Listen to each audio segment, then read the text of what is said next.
달콤한 말씀, 행복한 하루, 말씀 묵상 시작하도록 하겠습니다.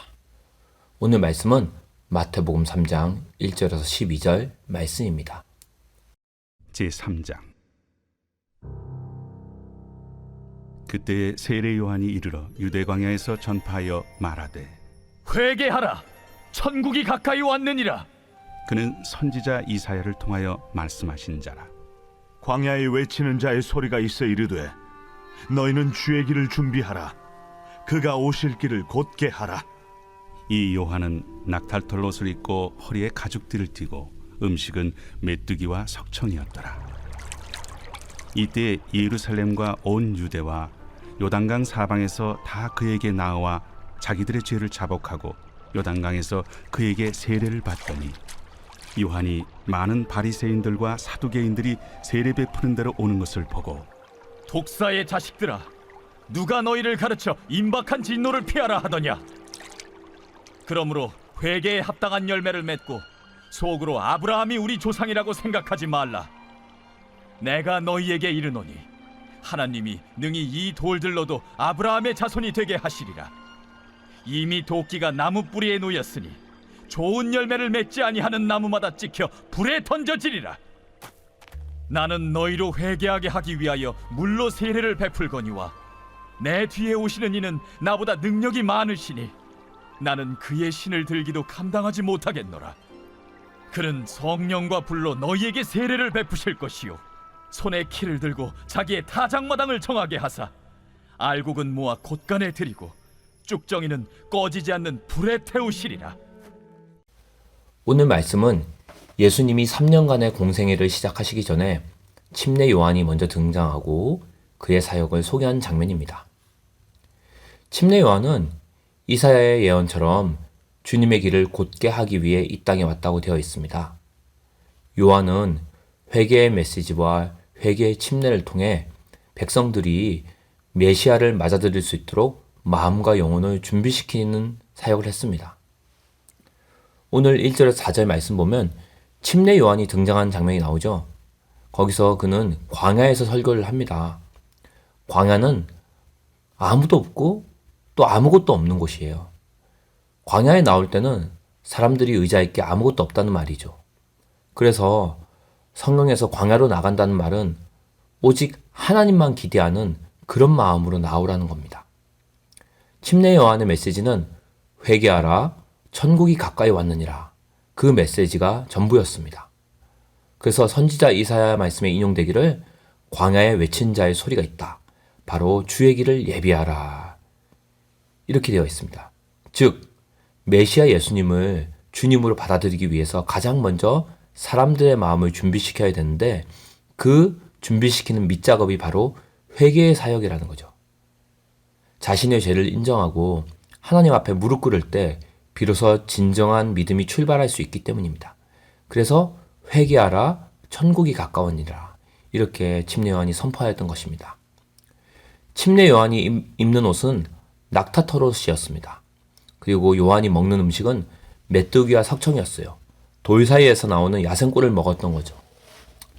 결국 요한은 사람들로부터 주는 의식주, 그걸로 살아가는 게 아니었습니다.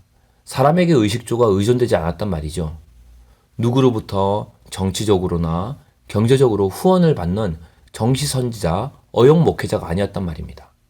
그렇기 때문에 당시 실세였던 헤롯 왕이나 유대 지도자들의 눈치를 보지 않고 그대로 가감없이 하나님의 말씀을 전할 수 있었던 것입니다. 그래서 바리새인과 사두개인을 향해서는 독사의 자식들아, 회개에 합당한 열매를 맺으라. 이렇게 말씀을 외쳤습니다. 한마디로 위선을 떨지 말고 실제적인 회개의 삶으로 나오라는 거죠. 얼마나 요한의 메시지가 강력한지 헤롯 왕도 요한을 못 건드리고 두려워할 정도였습니다. 그랬기 때문에 위로부터 아래까지 모든 사람들이 요한은 하나님으로부터 온 선지자라는 사실을 인정했던 거죠. 5절에서 10절 말씀 보면 그리고 요한은 회개의 메시지와 회개의 침례를 전했다고 나왔습니다.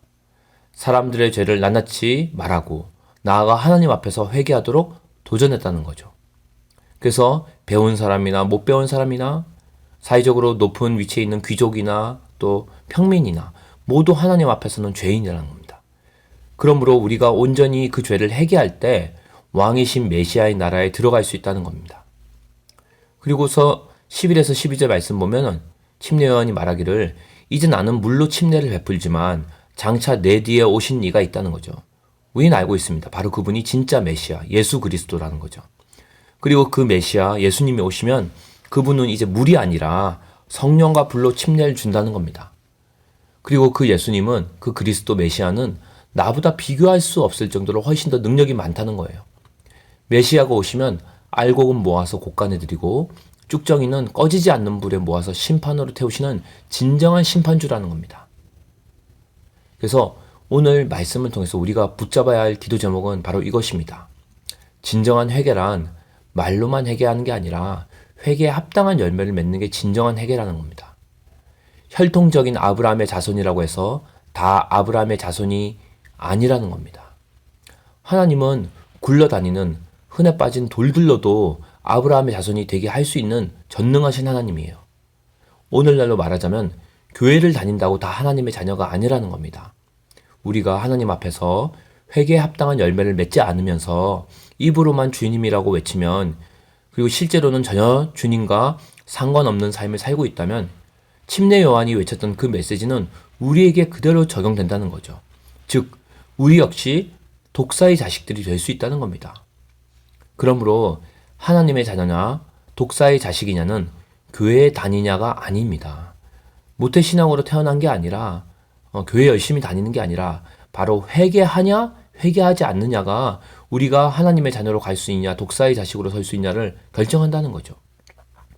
바라기는 오늘 말씀 앞에서 경외함으로, 주님 복음 앞에서 나의 전 존재가 주님을 경외함으로 서겠습니다. 특별히 내 삶의 처음부터 끝까지 선한 것이 없음을 인정하며 오직 주님의 말씀으로 살아가는, 회개로 살아가는, 믿음으로 살아가는 주님의 백성이 되고 싶습니다.